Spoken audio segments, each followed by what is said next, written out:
Então, pessoal, vamos no nosso encontro 2 sobre o I Ching, né? E vamos hoje, então, a gente vai ver o trigrama que a gente vai trabalhar hoje, né? Que é o trigrama que é esse aqui de baixo, né?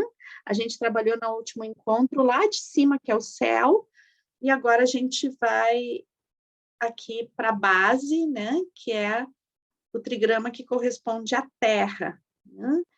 E dentro desse baguá, que é um baguá de harmonia, né? O baguá como essa organização dos trigramas, né? Que esse aqui, ele representa a harmonia original da natureza. Então, é sobre ele que a gente está trabalhando durante o nosso percurso. Então, vamos ver um pouquinho, e a minha proposta é sempre que a gente veja o trigrama que a gente vai trabalhar para saber que tipo de danças a gente vai, e quais são as características que a gente vai resgatar através da dança, que são as características que vêm contida no trigrama, né? Mas também, como eu tinha colocado para vocês, como eu percebi que o grupo também tinha um conhecimento bem superficial, não tinha conhecimento sobre o I Ching, então a minha ideia é toda vez a gente também aprofundar um pouquinho, saber mais uma coisinha, então vou trazendo pequenas nuances a respeito do I Ching em cada encontro, aí depois vocês podem também pegar os vídeos, dar uma olhada, né? E também trazer, se ficarem com dúvidas, trazer perguntas, e eu vou dar materiais para vocês estudarem também. Aliás, eu me esqueci a semana passada de passar para vocês, eu acho que um vídeo que eu tinha prometido, eu vou deixar lá para vocês o vídeo de uma pessoa que fala mais longamente sobre os trigramas. Então, uma coisa legal de a gente perceber no I Ching, né, é que, se a gente vai ver o I Ching no uso oracular dele, né? A gente viu no último encontro que o I Ching é um livro de sabedoria, ele na realidade é um livro filosófico que vai conter, né, o entendimento daquela ancestralidade que é a ancestralidade chinesa, né? A forma como aquele povo entendia o mundo e se relacionava com ele.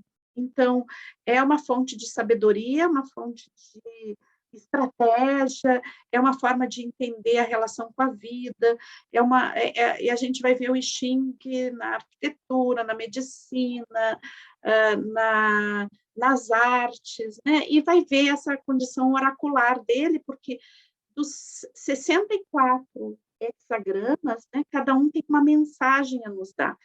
Então, nessa função oracular, né, o que o I Ching, quando a gente consulta o I Ching como oráculo, o que ele está querendo nos dizer, né? O que a gente está buscando? Qual é a resposta? Quando ele nos dá uma resposta para uma pergunta, o que a gente tem que entender, né? Então, que ele não está dizendo algo concreto, né, a respeito daquilo que a gente perguntou, mas ele está apontando uma tendência de movimento em relação àquilo. Isso é super importante sempre a gente entender. Então, ele está indicando que o fluxo, né, o fluxo daquela que tem a ver com aquela questão, né, o fluxo que tem a ver com o caminho da vida aponta, né, como se fosse um rio, esse rio aponta, ele tem uma determinada direção, né? E é isso que o oráculo vai nos trazer através da sua mensagem, né? A mensagem que o Xing traz não é uma mensagem, assim, claríssima, no sentido, tu tem que fazer isso, isso, isso. Não. É um convite ao estudo, né? Um convite à reflexão. Então, quando a gente recebe uma resposta do I Ching, não é uma resposta que a gente vai ter, assim, a clareza na hora, então tá, é isso, né? Não, é necessário ter uma postura de deixar que aquela resposta entre e mova a gente por dentro.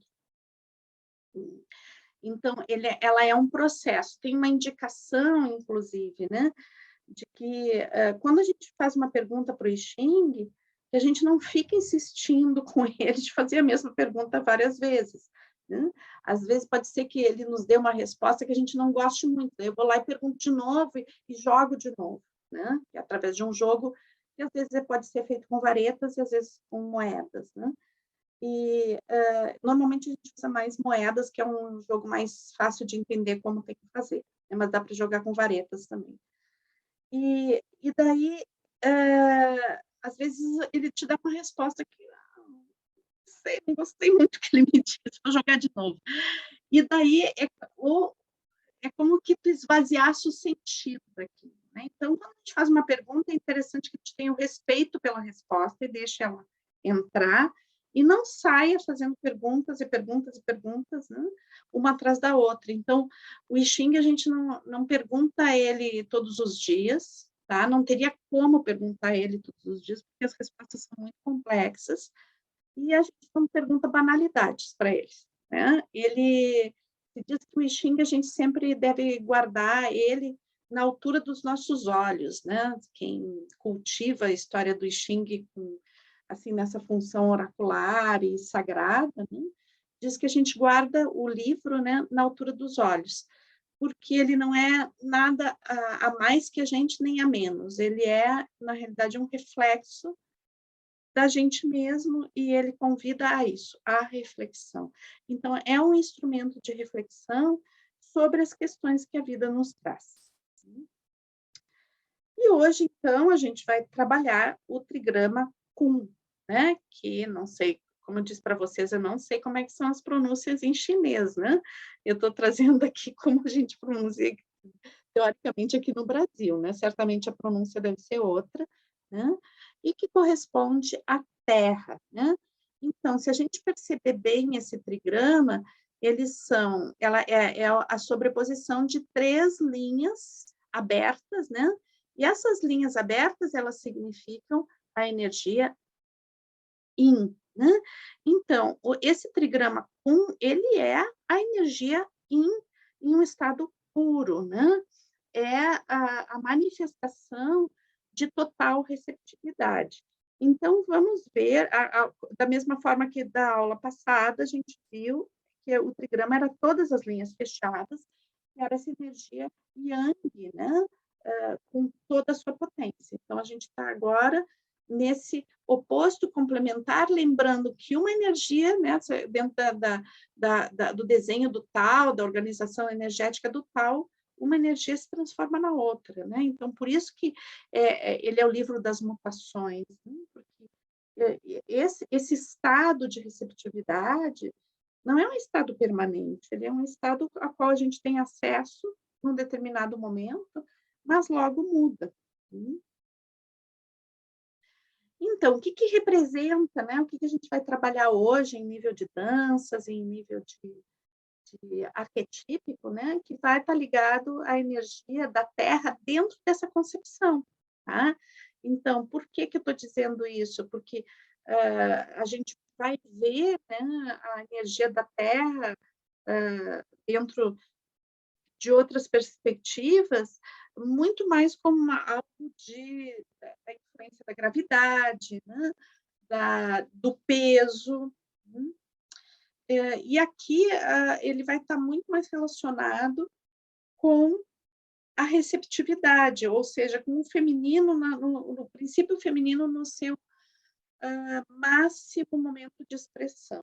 Tá? E sendo esse princípio feminino no seu máximo momento de expressão, então, ele vai ter como características um momento de receptividade, de recolhimento, o obscuro, não como algo feio, mas como algo que não tem uma nitidez absoluta em nível de visão, né? Onde a gente tem que estar com os outros sentidos mais alertas, porque no obscuro, a gente não enxerga, a gente vê o mundo através dos outros sentidos. Então, é um momento de convite ao mundo interno, à maior sensibilidade. Né? E também a Terra é a geradora de vida, é onde nascem as sementes, é a energia que acolhe todos os seres, é a energia do maternal, né? Mas também é o lugar que nos acolhe após a morte, né? Então, quando a gente morre, a gente volta para a Terra, né? E então A Terra, ela representa os movimentos de vida, morte, vida. Ela é o princípio e o fim de tudo. Daí eu gostaria de a gente poder ver um pouquinho, como eu coloquei, que a gente, né, de poder aprofundar um pouco o estudo do próprio I Ching. Então, eu trouxe aqui, né, o hexagrama, né? Hexagrama, que são as 6 linhas, né? Quando embaixo, na Terra, existe Yin, e em cima existe Yin. Então, que esse hexagrama, ele se chama o receptivo, né? E ele é o momento, né? Ele pode estar representando a máxima receptividade, a máxima, o princípio feminino na sua manifestação máxima, ele representa também a noite total, o inverno mais profundo, né? Todo o recolhimento. Tá? E daí interessante, né, que a gente pode ver quando, por que é o livro das mutações, né? Porque então isso tende a mudar, né? E daí a gente vai ter o ressurgimento, né, da energia Yang na base, e daí já mudou o hexagrama, que se chama o retorno, que é Fu, né? Que tem em cima a terra e embaixo o trovão, que é o trigrama trovão embaixo e o trigrama terra em cima. Então, aqui surge um princípio de Yang que começa a crescer. Então, ele vai, como eu disse para vocês, né, a construção dos hexagramas se dá de baixo para cima, da terra para o céu. Né? Eu não me lembro se a gente colocou isso no momento da gravação, aqui a gente estava conversando antes. Mas, recordando, né? Então, a construção do hexagrama se dá de baixo para cima. Então, aqui é o retorno, aqui é como se fosse a primavera, né? Então, é o retorno da energia Yang dentro de um estado de receptividade total. Então, isso, né, aos poucos, vai ter outros hexagramas onde essa energia Yang vai subindo até que a gente, de repente, tem um hexagrama que é totalmente Yang, né? Então, é bem interessante porque é isso, esse movimento. Então, por isso que o I Ching, ele indica movimentos, ele não dá, ele indica mais ou menos qual é que está a ondulação do lago agora, né? Ou, quais são as curvas que a estrada está dando nesse momento, ou qual é a direção do vento nesse momento. Né? Ele não vai te dar uma certeza, agora eu sou assim. Não, ele nunca vai te dizer como tu é, né? Ele vai te dizer mais ou menos que direção as coisas estão tomando. E é com base no entendimento dessas direções que tu vai poder ser aconselhado pelo oráculo. E daí, né, eu quero mostrar para vocês como é que se constrói um pouco esses hexagramas aqui, né? São os... E daí, então, eu vou contar para vocês um pouquinhozinho, assim, depois eu vou mandar um vídeo para vocês, de uma moça que ela joga e ela mostra como é que é o jogo, tá? Eu vou mandar para vocês, se vocês quiserem jogar, né? Consultar o I Ching. Então, assim, quando a gente joga com moedas, a gente usa 3 moedas, né? Podem ser moedas comuns, né?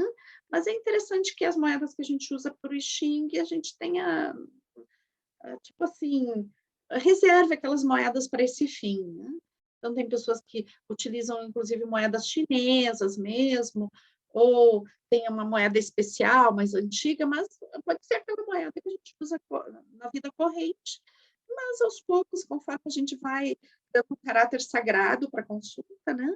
E quanto mais ritualística ela for, mais ela vai abrir as portas da sincronicidade para a gente poder realmente ter respostas adequadas, né? Então, fica mais